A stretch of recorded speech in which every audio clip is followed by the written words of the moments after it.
Hello students, welcome to concept classes.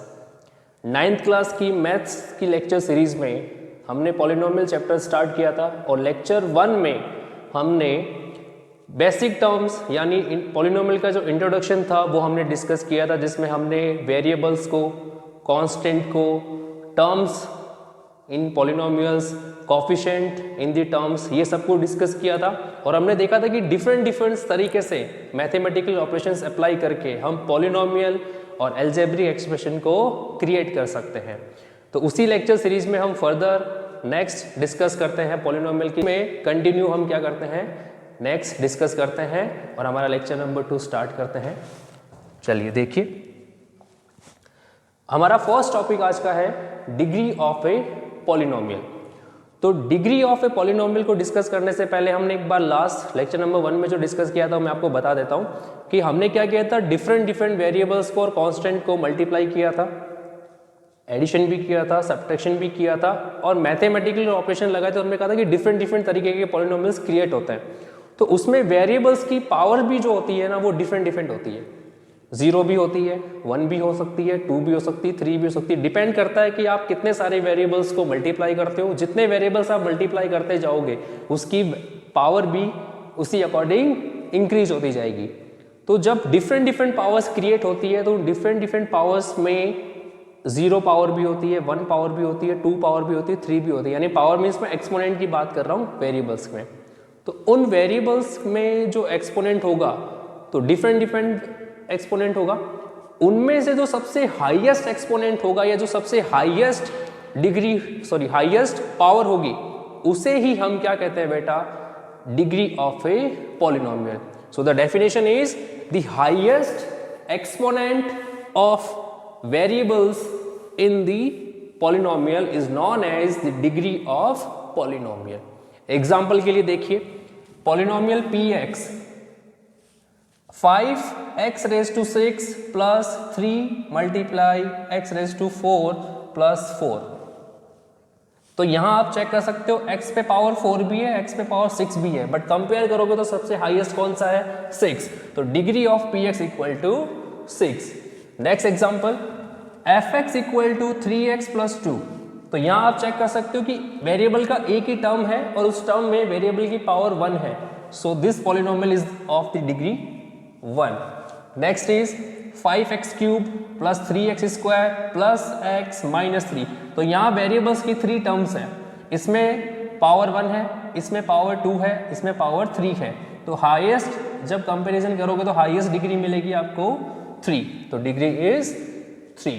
Okay, और भी examples हैं, और भी एग्जांपल्स हम डिस्कस करते हैं। देखिए, पहले मैं इन दोनों को छोड़ देता हूँ एक बार, स्टार्टिंग और फर्स्ट को ना, पहले हम ये डिस्कस कर लेते हैं जो इजी है।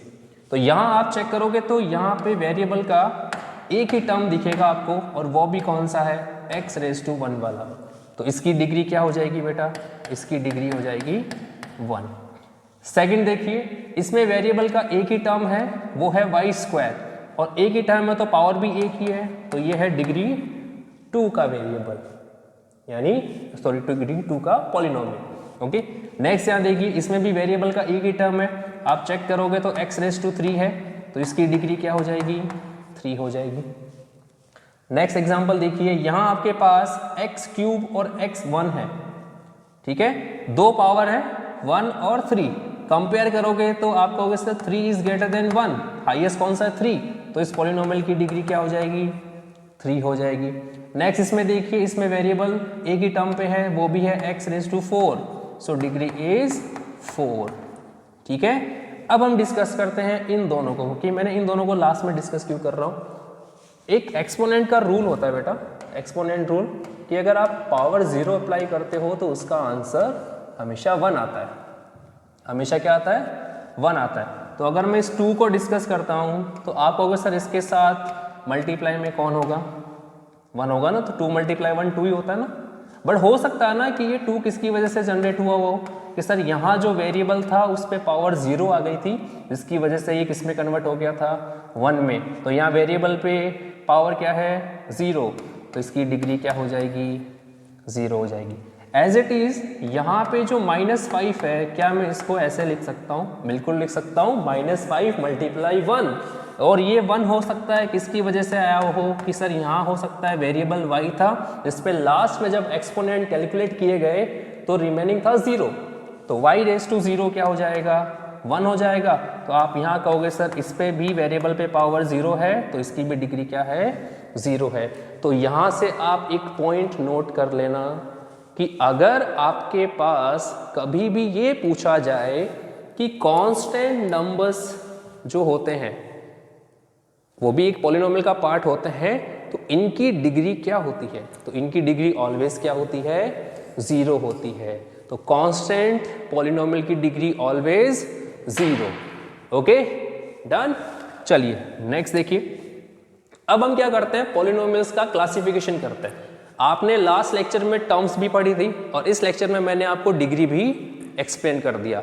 तो डिग्री के अकॉर्डिंग और टर्म्स के अकॉर्डिंग पॉलिनोमियल को आप क्लासिफाइड कर सकते हो, यानी उनको डिफरेंट कैटेगरी में डिफाइन कर सकते हो। तो फर्स्ट जो क्लासिफिकेशन है वो आपका डिपेंड करेगा on the number of terms, कि नंबर ऑफ टर्म्स के अकॉर्डिंग पॉलिनोमियल्स के क्या क्या टाइप्स होते हैं।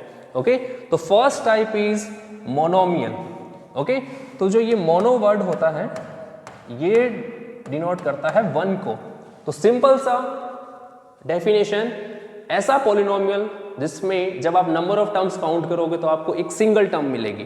तो सिंगल टर्म मिलेगी तो एग्जांपल के लिए देखिए x, पूरा एक ही टर्म काउंट होगा ये x, तो जिसमें सिंगल टर्म होगा वो किसका टाइप होगा, मोनोमियल का। नेक्स्ट देखिए -5xy, -5xy भी एक सिंगल टर्म ही है, तो ये भी किसका टाइप है, मोनोमियल का।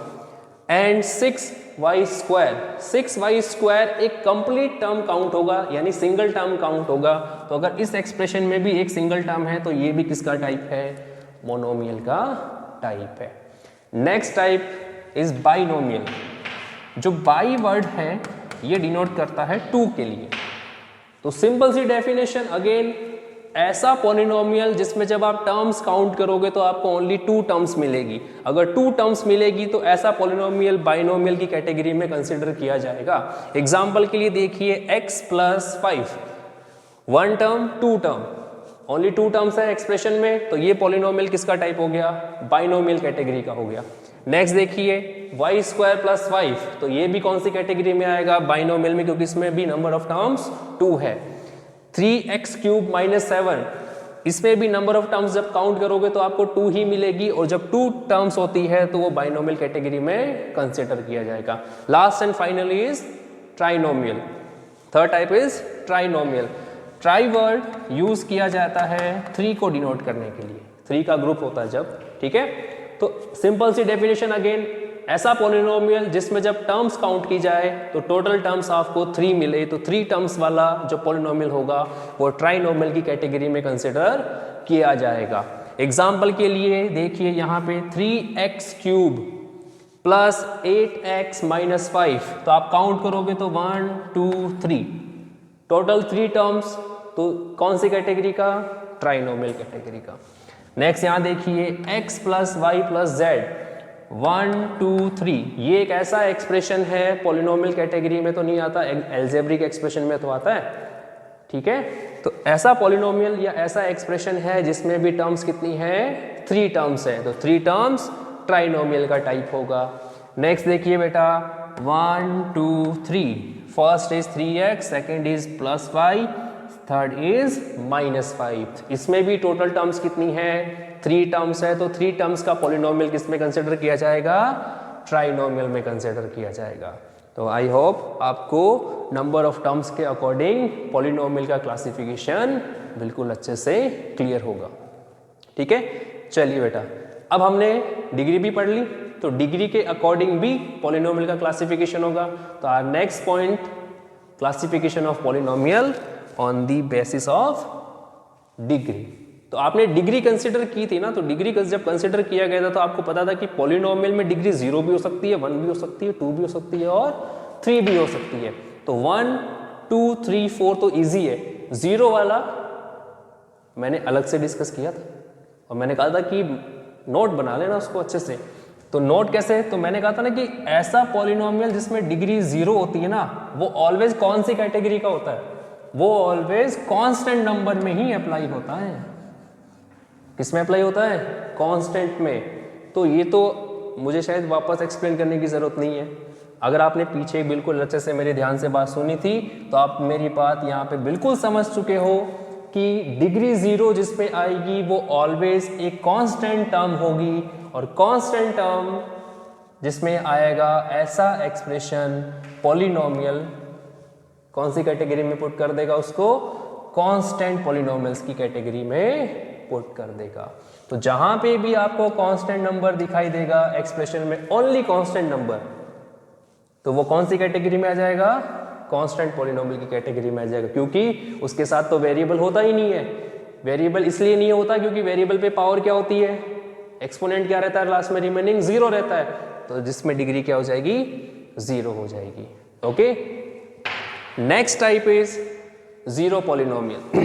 ओके, तो ये जो देखो एक स्पेशल कैटेगरी भी होती है ना कांस्टेंट में, कौन होता है? 0 होता है ना।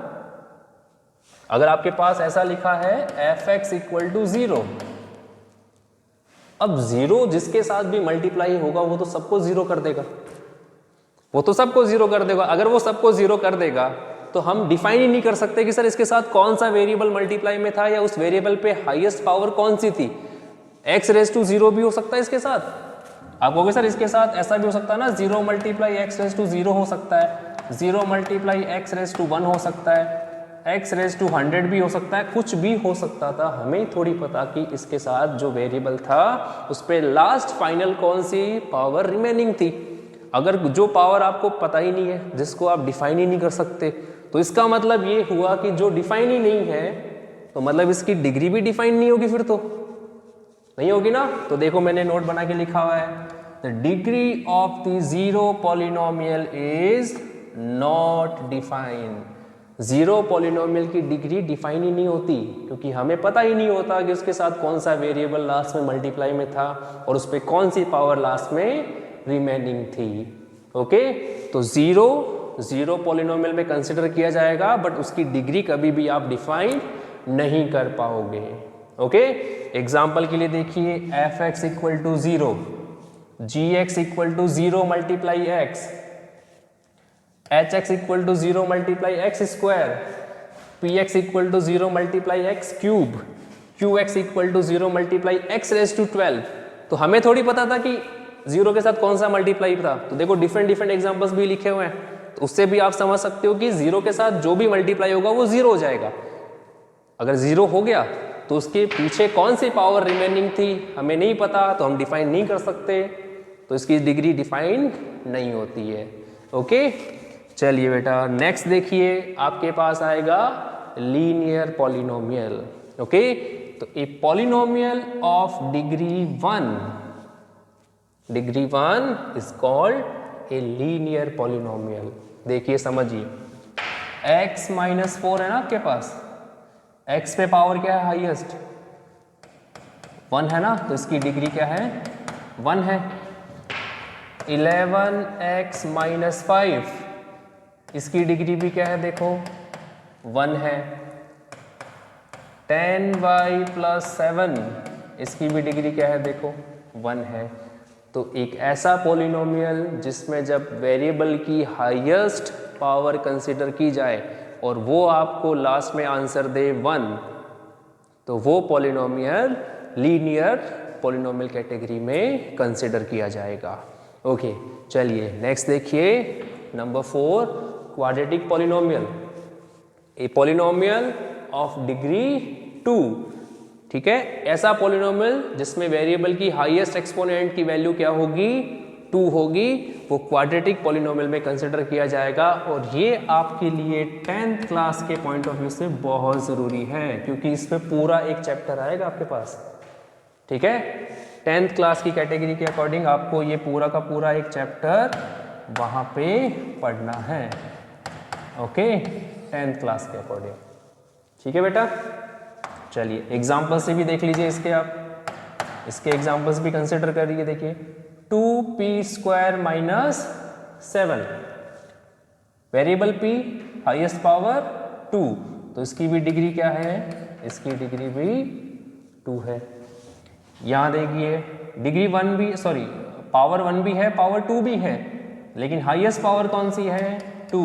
तो ये कौन सी कैटेगरी का आ जाएगा? 2 डिग्री कैटेगरी, जो किस में आता है? क्वाड्रेटिक में आता है। Okay, next is cubic polynomials. A polynomial of degree 3 जिसमें डिग्री 3 होगी, मतलब एक्सपोनेंट पे हाईएस्ट पावर 3 होगी, वो कौन सी कैटेगरी में कंसिडर किया जाएगा? क्यूबिक पॉलिनोमियल की कैटेगरी में कंसिडर किया जाएगा। ठीक है, एग्जांपल्स के लिए देखिए बेटा, यहाँ पे ये पूरा का पूरा एक एग्जांपल्स आप देखोगे सर, यहाँ x पे पावर 1 भी है, 2 भी है, 3 भी है, लेकिन हाईएस्ट कौन सी है? 3 है। तो ये क्यूबिक कैटेगरी का पॉलिनोमियल है। यहाँ देखिए नेक्स्ट एग्जांपल, आपको सर यहाँ पे पावर 1 है, यहाँ पे 2 है और यहाँ पे 3 है, हाईएस्ट कौन सी? 3। तो this is the type of cubic polynomial. Okay, तो आई थिंक आपको डिग्री के अकॉर्डिंग भी पॉलिनोमियल का क्लासिफिकेशन बहुत अच्छे से समझ में आया होगा। चलिए नेक्स्ट देखो, एक फाइनल डिस्कशन भी कर लेते हैं। कुछ एग्जांपल्स है मेरे पास, है ना? आप देखो आराम से, वीडियो को पॉज करके एक बार रुक जाओ आराम से, है ना, और एक बार खुद करके देखो अगर आपको समझ में आता है तो, है ना? ठीक है, चलिए डिस्कस करते। देखो क्या लिखा हुआ है? ओनली नंबर लिखा हुआ है, 12 लिखा हुआ है ना, तो कांस्टेंट टाइप का होगा ये, क्योंकि इसके साथ तो वेरिएबल है ही नहीं। तो ये देख लिए डिग्री के अकॉर्डिंग कौन सा? कांस्टेंट। और कांस्टेंट की क्या होती है? ऑलवेज डिग्री 0 होती है। नंबर ऑफ टर्म्स क्या है? एक सिंगल टर्म है तो 1, और 1 टर्म वाला कौन सी कैटेगरी का? मोनोमियल का। 8x टर्म काउंट करो, आप टर्म काउंट करोगे तो एक सिंगल टर्म है इसके पास, अगर एक सिंगल टर्म है तो मोनोमियल। ओके, और डिग्री चेक करो, वेरिएबल x पे पावर 1 है हाईएस्ट, तो डिग्री 1, नाम होगा लीनियर पॉलिनोमियल। नेक्स्ट देखिए, टर्म्स काउंट करोगे तो 1 और 2, 1 और 2, तो 2 टर्म्स बाइनोमियल, हाईएस्ट डिग्री 2, और नाम क्या हो जाएगा? क्वाड्रेटिक। ठीक है, यहां देखिए 2 टर्म्स, तो अगेन बाइनोमियल। बट अब अगर यहाँ पे आप हाईएस्ट एक्सपोनेंट चेक करो तो 2 और 3 में से सबसे बड़ा कौन? 3, तो ये कौन सी कैटेगरी का? Cubic polynomial. फिर देखिए यहाँ पे 1 2 3 टर्म्स के अकॉर्डिंग कौन सा? ट्राइनोमियल। तो ट्राइनोमियल, अब पावर चेक करो, 1 और 2, हाईएस्ट क्या है? 2, तो 2 कौन सी कैटेगरी में आता है? क्वाड्रेटिक कैटेगरी में आता है। ओके, तो इस लेक्चर्स का सिंपल सा लास्ट का कैलकुलेशन, लास्ट में सिंपल सा क्या होगा, एक चेक कर लेते हैं कि हमने क्या क्या किया। हमने पहले तो डिग्री को डिफाइन किया, फिर हमने लास्ट लेक्चर में, लेक्चर नंबर 1 में टर्म्स को डिफाइन किया, तो टर्म्स के अकॉर्डिंग फिर हमने पॉलिनोमियल का क्लासिफिकेशन किया, फिर हमने डिग्री के अकॉर्डिंग क्लासिफिकेशन किया। तो टर्म्स के अकॉर्डिंग तो था 3 टाइप्स, मोनोमियल, बाइनोमियल, ट्राइनोमियल। फिर हमने डिग्री के अकॉर्डिंग किया, तो डिग्री के अकॉर्डिंग कौन था? कांस्टेंट, लीनियर, क्वाड्रेटिक और क्यूबिक, मेन तो यही है। और एक कौन था हमारे पास? 0 पॉलिनोमियल। ओके, तो आई होप मेरा ये लेक्चर नंबर 2 पॉलिनोमियल के लिए आपके लिए बहुत यूजफुल रहे और आपको सारे पॉइंट्स बिल्कुल अच्छे से समझ में आए। थैंक यू बेटा, और प्लीज़ चैनल को लाइक भी कर दो, मतलब वीडियोस को लाइक कर दो, चैनल को सब्सक्राइब भी कर दो और अपने दोस्तों के साथ शेयर भी कर दो। थैंक यू बेटा।